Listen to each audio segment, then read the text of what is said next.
শীতের সিজন মানে পিঠাপুলির উৎসব। তাই তো আজ আপনাদের মাঝে হাজির হয়েছি নতুন একটা পিঠার রেসিপি নিয়ে। আজ শেয়ার করব নরম তুলতুলে চুই পিঠা বা দুধ পিঠা রেসিপি। পিঠাটা দেখতে যেমন সুন্দর, খেতেও দারুণ মজার। রসমালাইকে হার মানাবে নারকেলের পুর ভরা চুই পিঠা বা সুশি পিঠা এই রেসিপি। হাফ কাপ চালের গুঁড়া ও হাফ কাপ ময়দা দিয়ে অল্প সময়ে অল্প উপকরণে এই লোভনীয় স্বাদের পিঠা তৈরি করা যাবে। এই পিঠা একবার কাউকে খাওয়ালে আবারও খাওয়ার বায়না ধরবে, এতটাই মজার হয়ে থাকে। তাই এই শীতের সিজনে অতিথি আপ্যায়নে এই রেসিপি ট্রাই করে দেখতে পারেন। তো চলুন দেখে আসি। চুলায় একটি প্যান বসিয়ে চুলাটা অন করে দিয়ে আমি 1 কাপ পরিমাণ পানি দিয়ে দিলাম আর 2 চিমটি পরিমাণ লবণ দিয়ে দিলাম। যখন এরকম পানিটা ফুটে আসবে তখন চুলার আঁচটা একদমই লো করে দিয়ে হাফ কাপ পরিমাণ শুকনো চালের গুঁড়া দিয়ে দিলাম। বাজারের যে কিনা শুকনো চালের গুঁড়াটা হয় সেটা আমি এখানে হাফ কাপ পরিমাণ দিয়ে দিলাম। এখন এভাবে একটু মিশিয়ে নিব। চালের গুঁড়াটা কিন্তু সিদ্ধ হতে একটু সময় লাগে, এই জন্য আমি এভাবে একটু মিশিয়ে নিলাম। তারপর লাস্টের দিকে ময়দাটা দিয়ে দিব। তো এই পর্যায়ে ময়দাটা দিয়ে সম্পূর্ণ উপকরণ খুব ভালোভাবে মিশিয়ে নিব। আর এই পর্যায়ে কিন্তু চুলার আঁচটা একদমই লো হয়ে রাখতে হবে। তো এভাবে করে খুব ভালোভাবে চালের গুঁড়া এবং ময়দাটাকে মিশিয়ে নিব। খুব বেশি পানি দিয়ে কিন্তু এখানে ডোটা তৈরি করলে নরম হয়ে যাবে। আমি 1 কাপ পানিতে হাফ কাপ ময়দা এবং হাফ কাপ চালের গুঁড়া দিয়ে এই ডোটা করে নিলাম। তো এটাকে ঢাকনা দিয়ে ঢেকে এক সাইডে রেখে দিব 5 মিনিটের জন্য। এখন আমি চুই পিঠার ভিতরে যে নারকেলের পুরটা দেব, পুরটা রেডি করে নিব। এখানে আমি হাফ কাপ পরিমাণ নারকেল কোড়া নিয়েছি এবং 1/3 কাপ পরিমাণ খেজুরের গুড় নিয়েছি।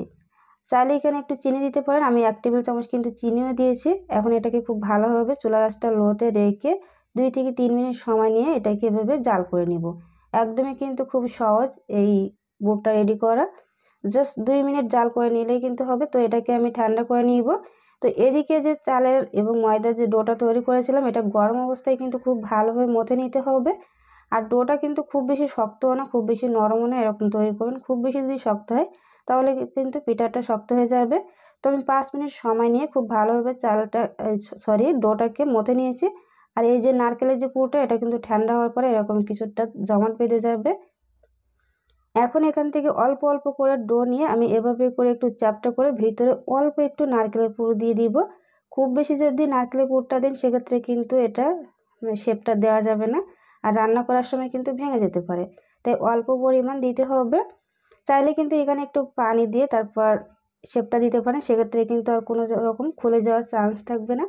তো যেহেতু ডোটা নরম ছিল, তো নরম অবস্থায় যদি এটা তৈরি করেন সেক্ষেত্রে কিন্তু পানি দেওয়ার প্রয়োজন নেই। আর আমি বাকি যে ডোগুলো আছে মানে চালের গুঁড়ো এবং ময়দার যে ডোটা সেটা কিন্তু আমি একটা বক্সে রেখে দিয়েছি, তা না হলে কিন্তু উপরটা ড্রাই হয়ে যাবে। তো কিছুটা আমি এখানে নিয়ে নিয়েছি। তো আবার একটা দেখিয়ে দিই যে আসলে কীভাবে এটা তৈরি করবেন। আমরা কিন্তু কম বেশি সবাই জানি চুই পিঠা বা চুষি পিঠা, হাতে কাটা পিঠা বলে অনেকে। পিঠাটা তৈরি করা খুবই সহজ। আর এই যে পিঠাটা দেখতে পাচ্ছেন এটাও কিন্তু সেমভাবে, শুধুমাত্র ভিতরে পুরটা থাকবে আর বাকি কাজগুলো কিন্তু সেম থাকবে। তাই চাইলে কিন্তু এই শীতে অতিথি আপ্যায়নে বা বাসায় যে ফ্যামিলির মানুষ আছে তাদের খাওয়ানোর জন্য এই রেসিপিটা ট্রাই করে দেখতে পারেন। অল্প উপকরণে কিন্তু এই রেসিপিটা তৈরি করে নিতে পারেন। আর এটা খেতে যে কতটা মজা, একবার যদি আপনারা ট্রাই না করেন তাহলে কিন্তু বুঝতেই পারবেন না। তো কথা বলতে বলতে আমি আরেকটা কিন্তু তৈরি করে নিলাম। দেখুন এভাবে করে আলতোভাবে একটু হাতের তালুতে ঘষলেই কিন্তু সুন্দর একটা শেপ চলে আসবে। এই যে, তো এভাবে করে বাকি সবগুলো পিঠা আমি রেডি করে নিব। তো ফিরে আসলাম সবগুলো পিঠা তৈরি করার পরে। এখন এই পিঠাগুলো কিভাবে রান্না করতে হবে সেই প্রসেসটা দেখিয়ে দিব। আপনারা চাইলে কিন্তু এর থেকে ছোট সাইজ করতে পারেন। আমি প্রথমে যেগুলো বানিয়েছি সেগুলো কিন্তু সাইজটা অনেকটাই বড় হয়েছে, যে কারণে কিন্তু পিঠাগুলো খুব বেশি হয় না। তো আপনারা চেষ্টা করবেন এর থেকে একটু ছোট সাইজ করে বানানোর, সেক্ষেত্রে খেতেও ভালো লাগে, দেখতেও কিন্তু ভালো লাগে। তো এই যে সবগুলো পিঠা তৈরি করে নিয়েছি, এখন রান্না করে নিব। এখানে আমি হাফ কাপ পরিমাণ লিকুইড গরুর দুধ নিয়ে নিলাম। ফ্রিজ থেকে যদি বের করেন সেক্ষেত্রে 1 ঘন্টা আগে অবশ্যই বের করে রাখবেন। এখন আমি হাফ কাপ পরিমাণ চিনি দিয়ে দিলাম। মিষ্টিটা কিন্তু আপনারা কম বা বেশি করে দিতে পারেন। 2টা এলাচ দিয়ে দিলাম। এখন বলক চলে আসা পর্যন্ত অপেক্ষা করব। যখন এরকম বলক চলে আসবে তখন এখানে আগে থেকে তৈরি করা পিঠাটা দিয়ে দিব। আর এখানে চাইলে কিন্তু মিষ্টিতে 1 চিমটি পরিমাণ লবণ দিতে পারেন। আমি কিন্তু 1 চিমটি পরিমাণ লবণ দিয়েছি, সেটা হয়তো এই যে দেখিয়ে দিলাম। অনেকেই কিন্তু মিষ্টিতে লবণটা পছন্দ করে না, তারা কিন্তু স্কিপ করতে পারেন। তো দুধটা জাল করে যখন এরকম বলক চলে আসবে, আমি এই পর্যায়ে আগে থেকে যে পিঠাগুলো তৈরি করে রেখেছিলাম সেগুলো দিয়ে দিব। এভাবে যদি আপনারা পিঠা তৈরি করেন, একটা পিঠাও কিন্তু ভাঙবে না বা শক্ত হবে না। তো সবগুলো পিঠা দিয়ে দিব। এই পর্যায়ে আমি চুলার আঁচটাকে মিডিয়াম করে রেখে তারপর পিঠাগুলো রান্না করে নিব। জাস্ট 5 থেকে 6 মিনিট সময় নিয়ে রান্না করলেই কিন্তু এটা সিদ্ধ হয়ে যাবে। খুব বেশি কিন্তু সময় নিয়ে রান্না করার প্রয়োজন নেই। আর আমি যতগুলো পিঠা তৈরি করেছি এখানে আমি হাফ কাপ পরিমাণ দুধ নিয়েছি। আপনারা যদি আরও একটু ঘন করতে চান সেক্ষেত্রে কিন্তু গুঁড়া দুধ দিতে পারেন বা এর থেকে আরও একটু দুধের পরিমাণ বেশি করে দিতে পারেন। আমি যেহেতু গুঁড়া দুধ দেবো এই জন্য কিন্তু এখানে হাফ কাপ পরিমাণ লিকুইড দুধ নিয়েছি, হাফ কেজি পরিমাণ। তো যখনই এটা ভেসে উঠবে তখন কিন্তু বুঝতে পারবেন যে আসলে আপনার পিঠাগুলো আর কোনো রকম ভাঙার চান্স নেই। আর এটা সিদ্ধ হয়েছে কিনা সেটা বোঝার উপায় দেখবেন কালারটা কিছুক্ষণ পরে চেঞ্জ হয়ে আসবে আর বাকি সবগুলো পিঠা কিন্তু উপরে ভেসে উঠবে। তো আমি এতগুলো পিঠা তৈরি করেছি, এখানে হাফ কেজি পরিমাণ দুধ নিয়েছি আর সাথে 3 টেবিল চামচ গুঁড়া দুধ নিয়েছি। এখানে একটু পানি দিয়ে তারপর একটু পরে দিয়ে দিব। তো এই দুধটা জাল করে কিছুটা ঘন করে নিব। আর এই দুধটার যে গ্রেভিটা বা দুধটা এটা কিন্তু একদমই রসমালাইয়ের যে ফ্লেভার, রসমালাইয়ের মতোই কিন্তু লাগে একদমই। তাই এটা কিন্তু মানে এই দুধটা কিন্তু একটু বেশি রেখে আপনারা নামাবেন, তা না হলে কিন্তু খেতে ভালো লাগবে না। তো যখনই কালারটা কিছুটা চেঞ্জ হয়ে আসবে আর 5 মিনিটের মতো রান্না হয়ে যাবে তখনই কিন্তু আমি গুঁড়া দুধটা দিয়ে দিব। আর সরাসরি কিন্তু গুঁড়া দুধটা গরম দুধে দেওয়া যাবে না, সেক্ষেত্রে কিন্তু দলা বেঁধে যাবে। তাই একটু পানি দিয়ে আমি খুব ভালোভাবে গলিয়ে তারপর এভাবে দিয়ে দিলাম।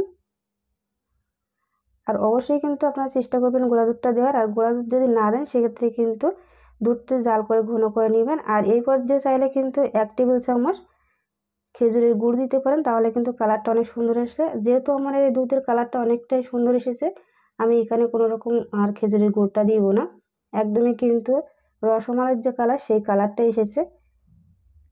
তো এখন আমি এটাকে নামিয়ে নিব। ঢাকনা দিয়ে ঢেকে 5 মিনিট অপেক্ষা করব। চুলার আঁচটা কিন্তু আমি অফ করে দিয়েছি। তো 5 মিনিট রান্না করার পরে তারপর 5 মিনিট কিন্তু ঢাকনা দিয়ে ঢেকে রেখে দিয়েছিলাম। তো কিছুটা ঠান্ডা হওয়ার পরে আপনাদেরকে একটু দেখিয়ে দিই, মাশাআল্লাহ করে দেখুন। আর এই পিঠাটা কিন্তু ঠান্ডা ঠান্ডা খেতে বেশি ভালো লাগে, তাই চাইলে কিন্তু আপনারা রাতে বানিয়ে সারা রাত রেখে দিতে পারেন এবং সকালবেলায় এটাকে খেতে পারেন, অনেক মজার হয়ে থাকে।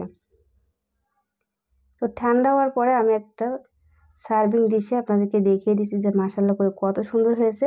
তো আপনারা কিন্তু বাসায় চাইলে এই শীতে চুই পিঠা বা সুশি পিঠার পরিবর্তে এরকম নারকেলের পুর দিয়ে এভাবে করে চুই পিঠা তৈরি করে নিতে পারেন। এটা কিন্তু একদমই আনকমন একটা রেসিপি আর খেতেও দুর্দান্ত লাগে, একদমই রসমালাইয়ের মতো। আর ভিতরটা কতটা নরম সেটাও একটু কেটে আপনাকে দেখিয়ে দিই। দেখুন রসমালাইয়ের যে ঘনত্ব তার থেকে কিন্তু একটু এটা পাতলা থাকবে। তো আজকের এই ভিডিওটি আপনাদের কাছে কেমন লেগেছে অবশ্যই কিন্তু কমেন্ট সেকশনে জানাবেন আর লাইক দিতে কিন্তু ভুলবেন না। দেখা হবে পরবর্তী কোনো রেসিপিতে। সেই পর্যন্ত সবাই ভালো থাকুন। আসসালামু আলাইকুম।